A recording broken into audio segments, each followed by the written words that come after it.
Welcome back to Wander and Wonder Storytime with Priscilla. Today we're reading Chapter 4 of The House at Pooh Corner, and Tigger is quite sure there are many wonderful things that Tiggers can do. But in today's chapter, he's going to find out that there's one thing he might not be so good at.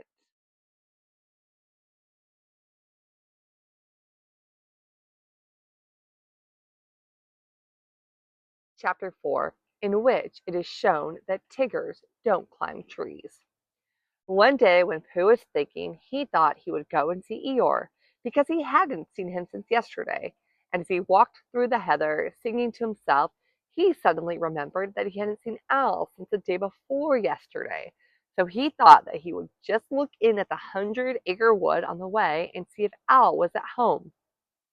Well, he went on singing until he came to the part of the stream where the stepping stones were, and when he was in the middle of the third stone, he began to wonder how Kanga and Roo and Tigger were getting on, because they all lived together in a different part of the forest. And he thought, I haven't seen Roo for a long time, and if I don't see him today, it will be a still longer time. So he sat down on the stone in the middle of the stream and sang another verse of his song while he wondered what to do. The verse of the song was like this: I could spend a happy morning seeing Roo. I could spend a happy morning being Pooh, for it doesn't seem to matter if I don't get any fatter, and I don't get any fatter what I do.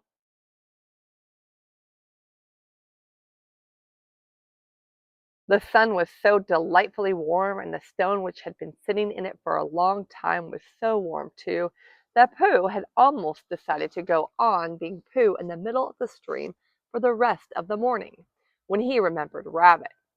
Rabbit, said Pooh to himself, I like talking to Rabbit. He talks about sensible things. He doesn't use long, difficult words like Owl.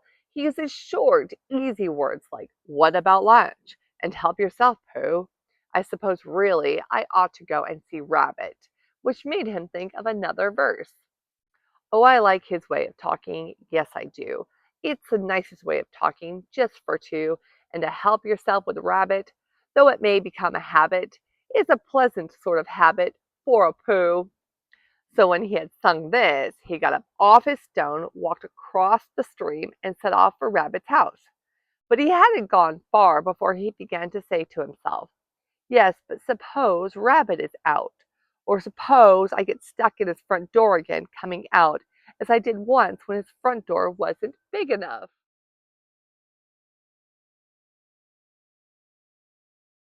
Because I know I'm not getting fatter, but his front door may be getting thinner.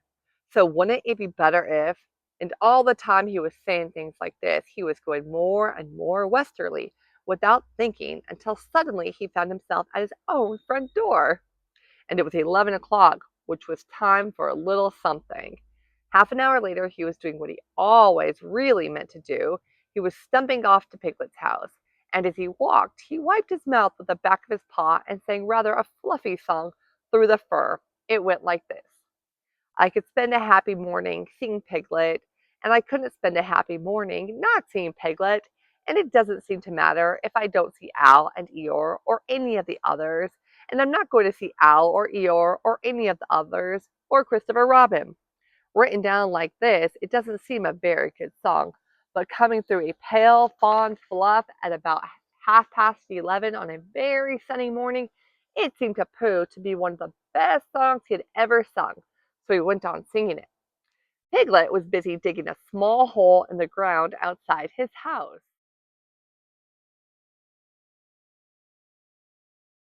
Hello, Piglet, said Pooh. Hello, Pooh, said Piglet, giving a jump of surprise. I knew it was you. So did I, said Pooh. What are you doing? I'm planting a haycorn, Pooh, so that it can grow up into an oak tree and have lots of haycorns just outside the front door instead of having to walk miles and miles. Do you see, Pooh? Supposing it doesn't, said Pooh. It will, because Christopher Robin says it will, so that's why I'm planting it.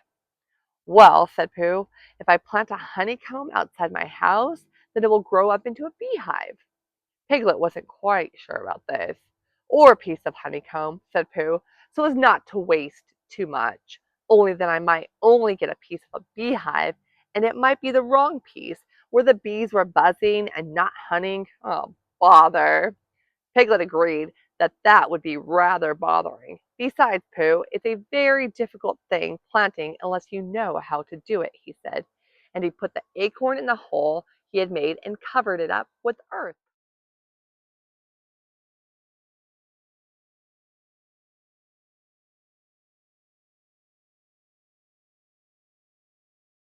And jumped on it. I do know, said Pooh, because Christopher Robin gave me a master shellum seed and I planted it.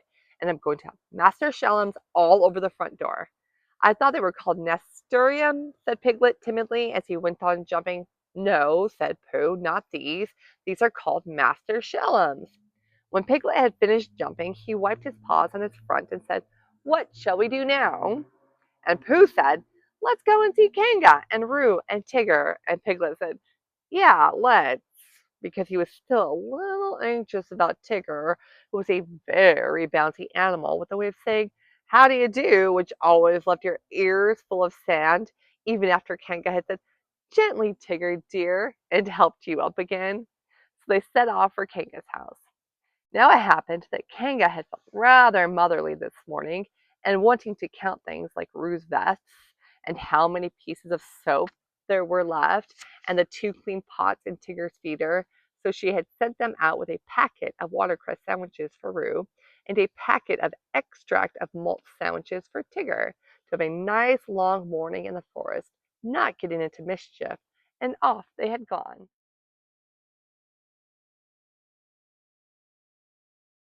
And as they went, Tigger told Roo, who wanted to know all about the things that Tiggers could do.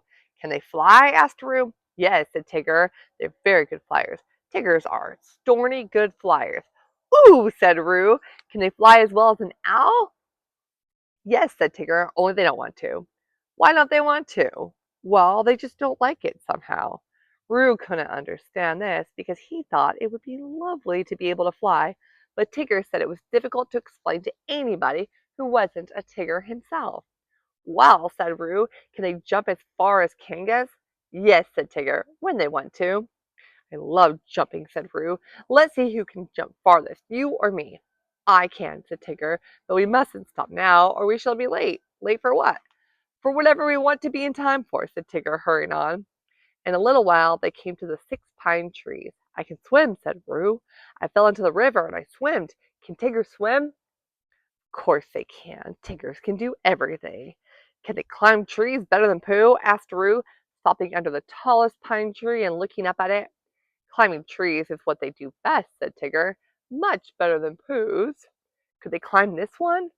They're always climbing trees like that, said Tigger, up and down all day. Ooh, Tigger, are they really? I'll show you, said Tigger bravely, and you can sit on my back and watch me. For all the things which he had said Tiggers could do, the only one he felt really certain about suddenly was climbing trees. Ooh, Tigger, squeaked Roo excitedly. So he sat on Tigger's back and up they went.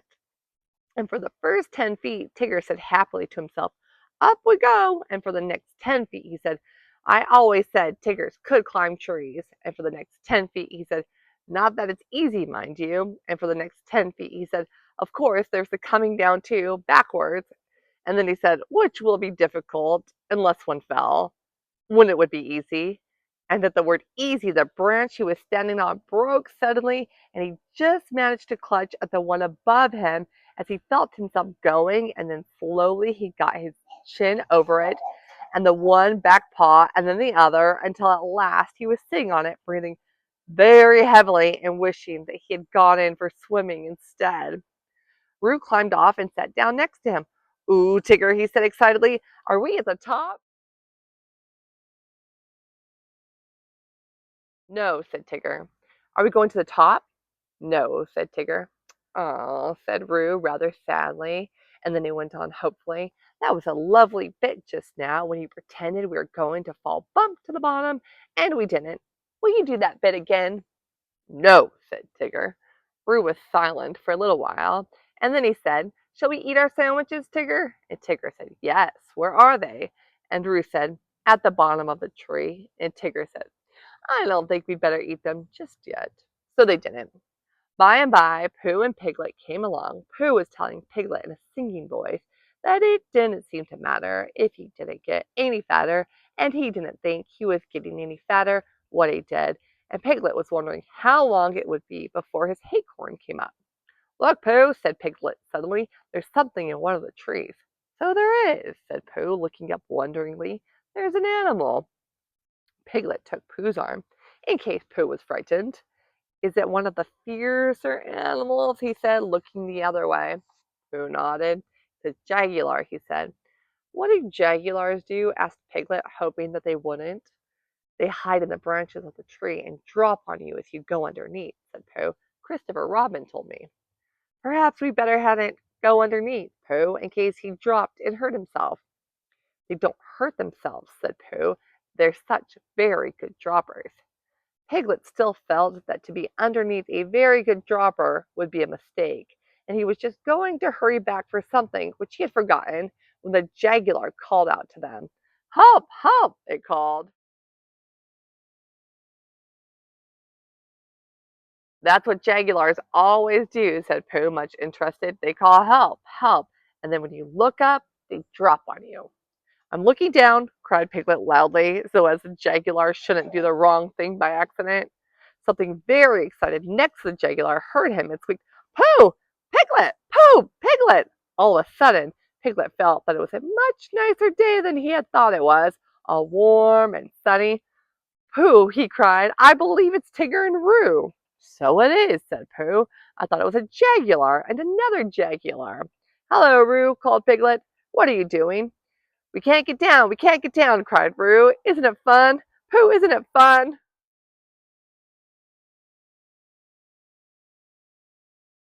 Tigger and I are living in a tree like Owl, and we're going to stay here forever and ever. And I can see Piglet's house. Piglet, I can see your house from here. Aren't we high? Is Owl's house as high up as this? How did you get there, Roo? Asked Piglet. On Tigger's back.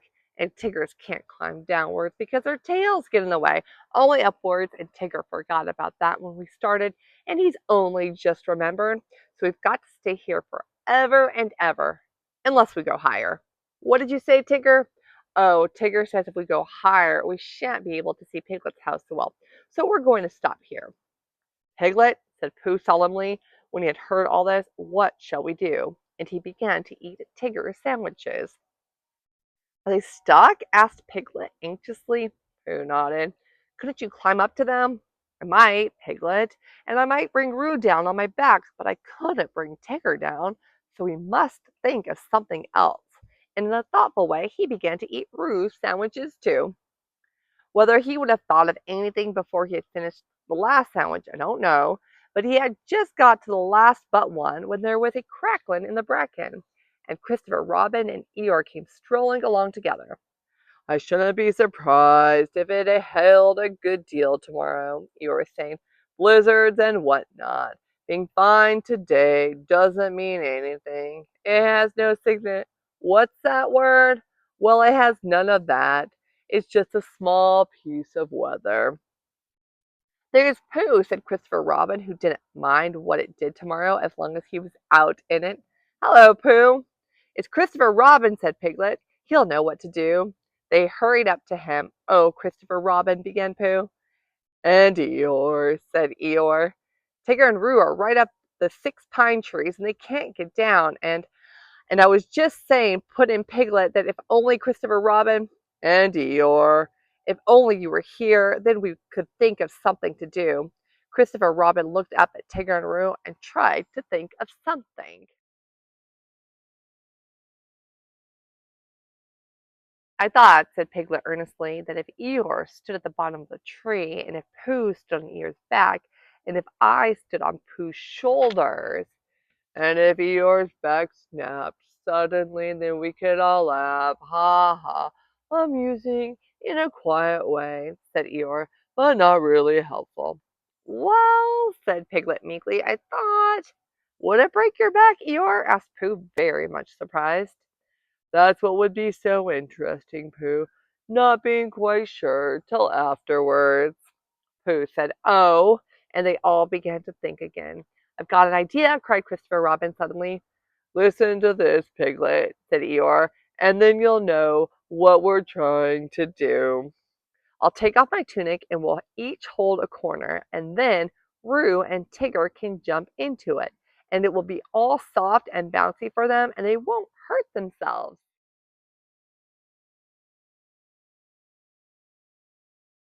"Getting down," said Eeyore, "and not hurting anybody. Keep those two ideas in your head, Piglet, and you'll be all right." But Piglet wasn't listening. He was so agog at the thought of seeing Christopher Robin's blue braces again. He'd only seen them once before when he was much younger, and being a little overexcited by them had had to go to bed half an hour earlier than usual. He'd always wondered since if they were really as blue and as bracing as he had thought them. So when Christopher Robin took his tunic off, and they were, he felt quite friendly to Eeyore again, and held a corner of the tunic next to him and smiled happily at him. And Eeyore whispered back, "I'm not saying there won't be an accident now. Mind you, they are funny things. Accidents. You never have them till you're having them." When Roo understood what he had to do, he was wildly excited and cried out, "Tigger, Tigger, we're going to jump. Look at me jumping, Tigger, like flying. My jumping will be. Can Tiggers do it?" And he squeaked out, "I'm coming, Christopher Robin." And he jumped straight into the middle of the tunic. And he was going so fast that he bounced up again almost as high as where he was before, and went on bouncing and saying, "Ooh," for quite a long time. And then at last he stopped and said, "Ooh, lovely." And they put him on the ground. "Come on, Tigger," he called out. "It's easy." But Tigger was holding on to the branch and saying to himself, "It's all very well for jumping animals like Kanga, but it's quite different for swimming animals like Tiggers." And he thought of himself floating on his back down a river, or striking out from one island to another, and he felt that that was really the life for a Tigger. "Come along," called Christopher Robin. "You'll be all right." "Just wait a moment," said Tigger nervously. "A small piece of bark in my eye," and he moved slowly along his branch. "Come on, it's easy," squeaked Roo, and suddenly Tigger found out how easy it was. "Ow!" he shouted as the tree flew past him. "Look out!" cried Christopher Robin to the others. There was a crash and a tearing noise and a confused heap of everybody on the ground. Christopher Robin and Pooh and Piglet picked themselves up first, and then they picked Tigger up, and underneath everybody else was Eeyore. "Oh, Eeyore!" cried Christopher Robin. "Are you hurt?" And he felt him rather anxiously and dusted him and helped him to stand again. Eeyore said nothing for a long time, and then he said, "Is Tigger there?" Tigger was there, feeling bouncy again already. "Yes," said Christopher Robin, "Tigger's here." "Well, just thank him for me," said Eeyore.